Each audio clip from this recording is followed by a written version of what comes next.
Nature of elasticity of matter. So friends, matter के बारे में आप सभी को पता होगा। तो मैटर हमारे क्या होते हैं? मैटर आपके क्या हो सकते हैं? आसपास जो भी सराउंडिंग में चीज़ें अवेलेबल हैं, they can be regarded as matter. तो मैटर आपके किस किस अवस्था में, किस किस स्टेट में हो सकते हैं? तो ये होता है, सबसे पहले सॉलिड स्टेट में हो सकता है मैटर, या सॉलिड होगा, या इसके अलावा क्या हो सकता है, लिक्विड स्टेट हो सकता है, या आपका मैटर कैसा हो सकता है, गैस हो सकता है।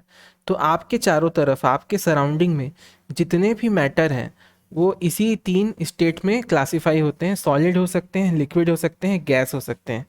तो हमारा जो टॉपिक है nature of elasticity of matter, तो वो हम ये पता करेंगे कि इस तरह के स्टेट में या कोई भी अगर मैटर है उसमें इलेक्ट्रिसिटी का किस तरह का नेचर है, ये हम लोग यहाँ पे देखने वाले हैं। तो जो भी मैटर आपके आसपास में आपको दिखता है, तो उस मैटर का जो बेसिक बिल्डिंग ब्लॉक है, या कहना चाहिए कि उसका जो स्मॉलेस्ट पार्टिकल है किसी भी मैटर का, है ना, स्मॉल पार्टिकल से मिलके बना होता है।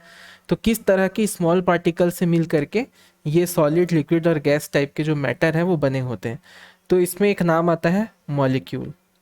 तो जो मॉलिक्यूल्स होते हैं इसको हम हिंदी में अणु भी कहते हैं। तो ये मॉलिक्यूल्स होते हैं स्मॉल पार्टिकल्स जिससे मिलकर के बना होता है एक बड़ा पार्टिकल या बड़ा एक मैटर बनता है। अब ये मॉलिक्यूल्स हैं, ये भी आपके बने होते हैं एटम से। ठीक है, एक से ज़्यादा एटम मिलकर के क्या बनाते हैं, आपके मॉलिक्यूल्स को बनाते हैं। तो ये एटम्स में आ जाता है। अब एटम्स के बाद अपन देखते हैं, तो एटम्स के बाद हमको पता चलता है कि एटम भी आपके दो टाइप के इसमें बाइफर्केशंस है। पहला एटम में क्या होता है, न्यूक्लियस होता है। तो दो तरह से इसको डिवाइड किया गया है, न्यूक्लियस, और सेकंड होता है extra nucleus. Second is extra nucleus. Okay. So जो एटम में चार्ज होता है या एटम में जो आपकी इलेक्ट्रिसिटी होती है वो न्यूट्रल होती है, मतलब इस पर कोई भी चार्ज नहीं होता है। ठीक है, कोई भी इलेक्ट्रिसिटी यहाँ पे नहीं होती। बट जो न्यूक्लियस होता है इसमें आपकी पॉजिटिव चार्ज होता है। क्या होता है इसमें? पॉजिटिव चार्ज होता है इसमें, पॉजिटिव चार्ज। न्यूट्रल का मतलब होता है जीरो चार्ज। करेक्ट है। वैसे ही एक्स्ट्रा न्यूक्लियस होता है, इसमें होता है आपका निगेटिव चार्ज। सो यहाँ पे आपने देखा कि हमने एटम को भी यहाँ पे क्लासिफाई कर लिया। तो जो आपका मैटर है, मैटर किससे मिलके बना? सॉलिड, लिक्विड या गैस। ठीक है, इन तीनों में से कोई एक हो सकता है। अब ये जो मैटर्स है इनका जो बिल्डिंग ब्लॉक है या जो स्मॉलेस्ट पार्टिकल है, मॉलिक्यूल्स है, मॉलिक्यूल को भी अगर अपन डिवाइड करते हैं तो एटम्स में डिवाइड होता है। अब एटम को भी हम दो पार्ट में डिवाइड कर सकते हैं, न्यूक्लियस और एक्स्ट्रा न्यूक्लियस। अब जो न्यूक्लियस होता है उसमें कुछ पार्टिकल्स होते हैं और एक्स्ट्रा न्यूक्लियस में भी कुछ पार्टिकल्स होते हैं। तो उनके हम नाम देख लेते हैं क्या क्या है। तो आप, जैसा कि आप सबको पता होगा कि न्यूक्लियस में दो टाइप के पार्टिकल होते हैं, एक को हम बोलते हैं प्रोटॉन और दूसरा होता है न्यूट्रॉन। ये दोनों ही, जो प्रोटॉन है और न्यूट्रॉन है, ये दोनों कहाँ पे होते हैं? ये दोनों न्यूक्लियस में होते हैं। और एक्स्ट्रा न्यूक्लियस में क्या रहता है? यहाँ पर होते हैं सर्कुलर ऑर्बिट्स या सर्कुलर पाथ बने होते हैं। इसको हम सर्कुलर ऑर्बिट कह देते हैं अभी। और ये जो सर्कुलर ऑर्बिट्स होते हैं इसमें क्या होता है? इसमें इलेक्ट्रॉन मूव करते हैं। क्या मूव करते हैं? इसमें इलेक्ट्रॉन्स आपके मूव करते हैं। ठीक है, तो अब यहाँ पे हम लोग थोड़ी सी प्रॉपर्टीज़ के बारे में डिस्कशन कर लेंगे, प्रोटॉन, न्यूट्रॉन और इलेक्ट्रॉन के बारे में। तो चलिए हम नेक्स्ट पेज पर चलते हैं। तो क्या क्या प्रॉपर्टीज़ आपके इलेक्ट्रॉन में होती है, प्रोटॉन में होती है, न्यूट्रॉन में होती है, तो हम सब अलग अलग यहाँ पे ले लेते हैं। सबसे पहले हम प्रोटॉन लेंगे। प्रोटॉन को स्पेसिफाई किया जाता है या सिंबल इसका है P+, इस तरीके से लिखा जाता है इसको। अब इसमें जो चार्ज होता है वो कैसा होता है? तो इसमें होता है पॉजिटिव चार्ज होता है, पॉजिटिव चार्ज। अब कुछ लोग सोच सकते हैं कि इसमें कितना चार्ज होगा, तो मैं अब बता देता हूँ आपको। 1P+ इज इक्वल टू होता है इसमें 1.602 इंटू 10⁻⁻19 कूलम। बट ये ध्यान रखेंगे यहाँ पे पॉजिटिव होता है, मतलब एक प्लस का मैं यहाँ पे साइन यहाँ पे लगा दूंगा। तो प्रोटॉन के बारे में जो चीज़ें हमने देखी वो ये है। अभी इसके मास का एक्चुअल वैल्यू का उतना इंपॉर्टेंस नहीं है, जब हम कंपैरिजन करेंगे तो मैं बता दूं। तो अभी आप एक स्पेसिफिक चीज़ लिख लीजिए, mp जो है मास ऑफ प्रोटॉन, ये आपका इक्वल होता है मास ऑफ प्रोटॉन। चलो यहाँ पे मैं स्पेसिफाई कर देता हूँ। जो mp होता है आपका वो इक्वल होता है mn0 के, ठीक है। तो mn0 का मतलब क्या हो रहा है यहाँ पे, n0 अपन नेक्स्ट जो देखने वाले हैं वो है न्यूट्रॉन। तो न्यूट्रॉन को बोला जाता है n0। n0 इसलिए क्योंकि न्यूट्रॉन में कोई भी चार्ज नहीं होता, इसलिए इसको क्या बोलते हैं, न्यूट्रल बोला जाता है या जीरो चार्ज पार्टिकल बोला जाता है। अब ये जीरो चार्ज पार्टिकल में जो चार्ज है वो तो 0 कूलम है, ठीक है, वो करेक्ट है। अब यहाँ पे मास की बात आती है, तो mass of neutron n0 is equal to mass of proton, ये दोनों इसके आपस में बराबर होते हैं। यहाँ तक आपको क्लियर हो गया। इसके बाद आता है इलेक्ट्रॉन। तो इलेक्ट्रॉन को सिंबॉलिक प्रेजेंटेशन है इसका E माइनस, ठीक है। तो इलेक्ट्रॉन जो होता है इसमें क्या चार्ज होता है, तो 1 electron is equal to minus 1.602 into 10⁻⁻19 coulomb. एक इलेक्ट्रॉन पे 1.602 इंटू 10⁻⁻19 कूलम का निगेटिव चार्ज होता है। तो यहाँ पर हम लिख भी देते हैं इसको निगेटिव चार्ज या निगेटिव चार्ज्ड पार्टिकल, ठीक है। अब इसका जो मास होता है me, इसके बारे में देख लेते हैं। तो ये मास होता है आपका, sorry, this is 9.1 into 10⁻⁻31 kg। तो ये इसके ऊपर मास होता है। नाउ अगर हम रिलेशन की बात करते हैं, किसकी किसकी रिलेशन की बात करेंगे, अगर हम इलेक्ट्रॉन और प्रोटॉन के बीच के रिलेशन की बात करते हैं तो यहाँ पर आपको देखने को मिलेगा कि जो मास ऑफ इलेक्ट्रॉन है ये होता है 1/1800 approx 1837 times of mass of proton. तो इस तरीके से आप एक रिलेशन यहाँ पर देख सकते हैं जो कि काफ़ी इम्पॉर्टेंट है। तो ये तीनों के बारे में हो जाता है, प्रोटॉन, न्यूट्रॉन और इलेक्ट्रॉन के बारे में। ना एक और चीज़ हम यहाँ पे देखने वाले हैं जो कि हमारा टॉपिक है, nature of elasticity of matter. तो कोई भी मैटर है, आपने देखा मैटर किससे मिलके बना होगा, या तो सॉलिड होगा, लिक्विड होगा, गैस होगा, और छोटे छोटे पार्टिकल्स जिसको हम क्या बोलते हैं, मॉलिक्यूल्स, मॉलिक्यूल से मिलकर के ये बना होता है। मॉलिक्यूल्स को जब हम डिवाइड करते हैं तो एटम्स आते हैं, एटम्स के अंदर हमारे पास पार्टिकल्स मिलते हैं। फाइनल क्या क्या मिल रहे हैं, प्रोटॉन, न्यूट्रॉन और इलेक्ट्रॉन। तो जो इलेक्ट्रॉन होते हैं वो सर्कुलर ऑर्बिट्स में क्या करते रहते हैं, घूमते रहते हैं। तो इसका हम छोटा सा एक स्ट्रक्चर मैं आपको यहाँ पे बताऊंगा। चलिए स्ट्रक्चर के लिए हम यहाँ पे एक शेप ले लेते हैं जिससे आपको काफ़ी अच्छे तरीके से क्लियर हो जाएगा एटॉमिक स्ट्रक्चर। क्लियर हो सकता है कुछ लोगों को पहले से मालूम हो, लेकिन हम चाहेंगे कि आप इसको लास्ट तक देखें, ठीक है। तो ये मैंने यहाँ पे सबसे पहले छोटा एक सर्कल या न्यूक्लियस मान लेते हैं। इसके बाद इसकी कॉपी करके मैं इसे थोड़ा सा बड़ा कर लेता हूँ और इस तरीके से आप देख सकते हो। और एक और हम यहाँ पे बड़ा खींच लेते हैं, इससे थोड़ा सा बड़ा ले लेते हैं, ठीक है, थोड़ा बड़ा ही ले लेते हैं ऐसे, ताकि अपने को आसानी हो जाए। ये देखिए, तो एटॉमिक स्ट्रक्चर में जो सेंटर पार्ट होता है उसको हम बोलते हैं nucleus. This one is nucleus. और न्यूक्लियस में क्या होता है, प्रोटॉन्स होते हैं और न्यूट्रॉन्स होते हैं, ठीक है। अब इसके चारों तरफ क्या होता है, इलेक्ट्रॉन होता है। ये सर्कुलर ऑर्बिट्स है, ठीक है, पहला सर्कुलर ऑर्बिट है, ये दूसरा है, और ये बाहर वाला तीसरा है, ठीक है। पहले में 2, बाद वाले में होता है 8, 4, 5, 6, 7, 8। ये एटॉमिक नंबर के हिसाब से डिसाइड होता है। तो ये सब क्या है, आपके इलेक्ट्रॉन्स हैं। इसको E माइनस से प्रेजेंट किया जाता है। तो अभी उतने डिटेल में नहीं जाऊंगा, बस मैं आपको ये बताना चाह रहा था कि जो भी हमारा मैटर है, सराउंडिंग में हमारे जो भी मैटर अवेलेबल है, इस मैटर में क्या होता है, इसका जो बेसिक बिल्डिंग ब्लॉक है उसमें प्रोटॉन है, न्यूट्रॉन है और इलेक्ट्रॉन्स हैं। और आपको मालूम चल गया यहाँ से कि प्रोटॉन क्या है, पॉजिटिवली चार्ज्ड पार्टिकल है और इलेक्ट्रॉन क्या है, निगेटिवली चार्ज्ड पार्टिकल है।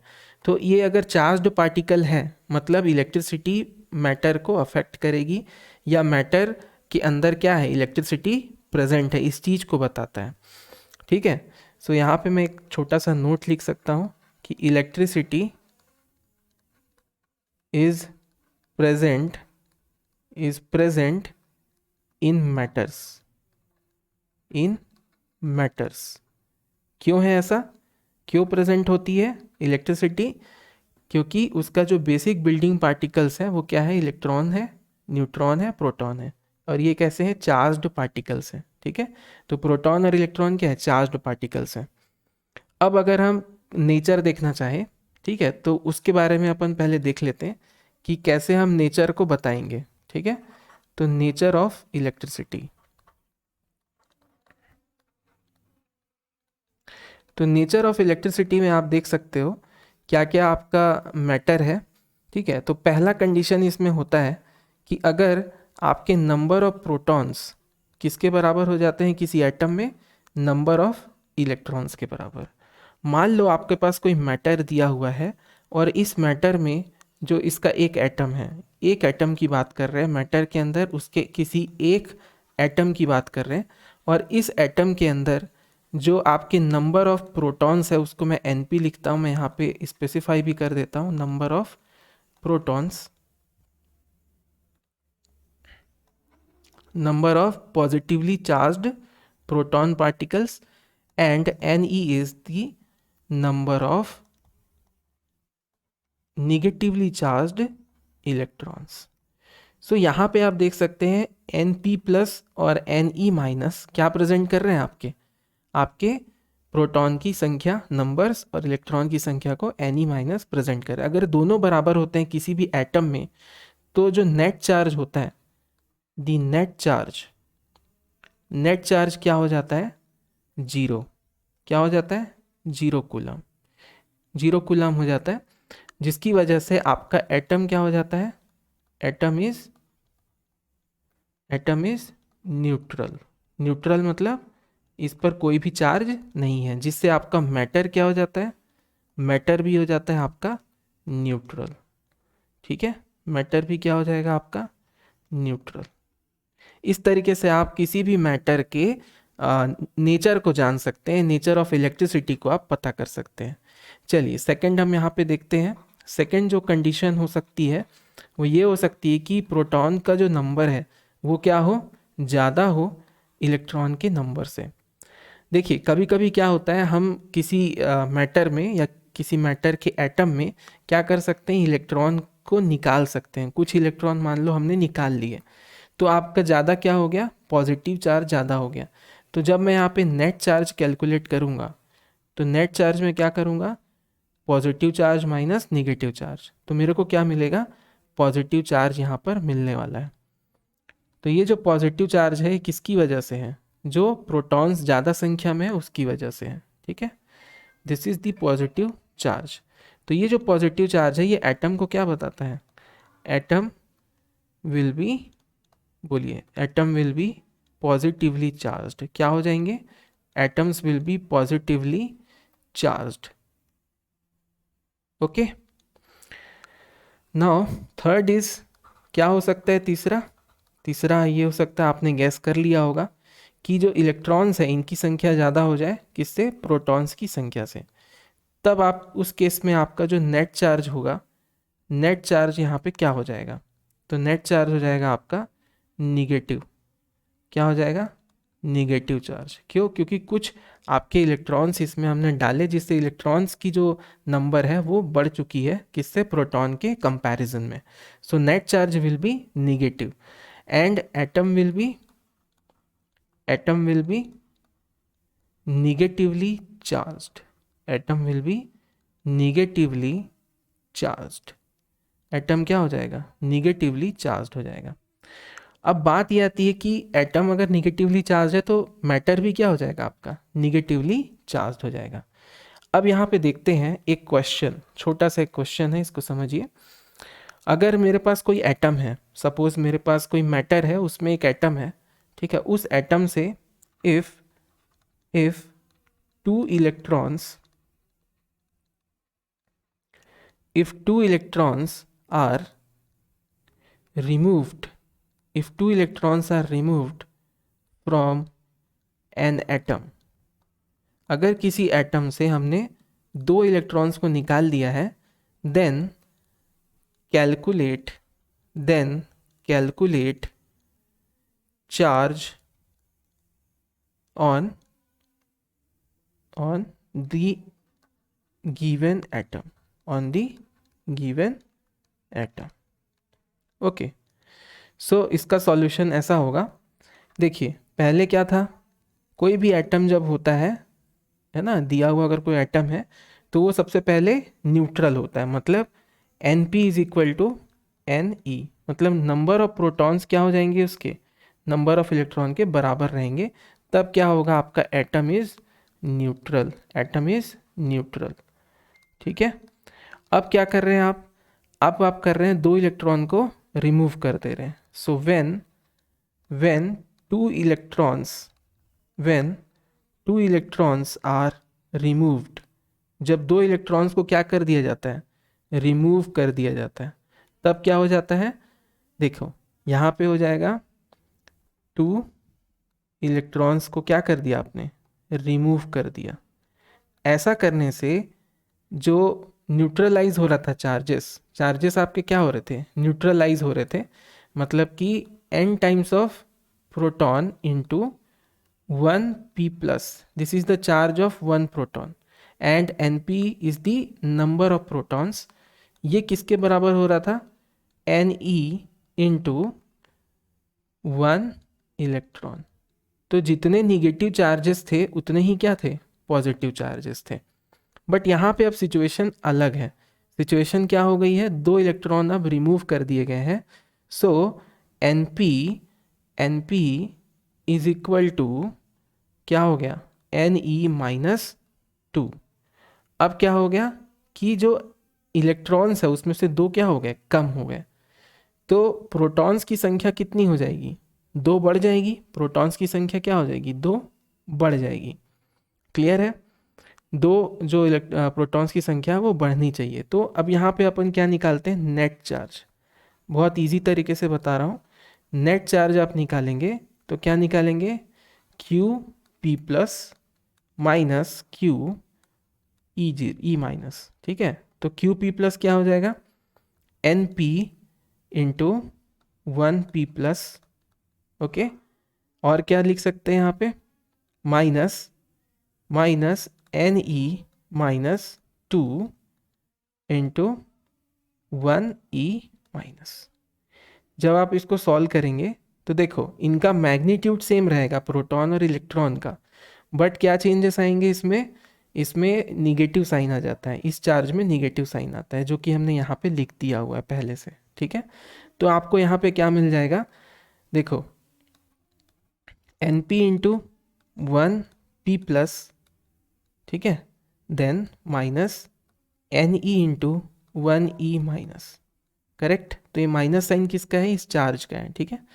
अब देखो माइनस माइनस क्या हो गया, प्लस 2 इंटू 1e माइनस। तो ये आप जानते हो कि Np बराबर Ne होता है किसी भी एटम में।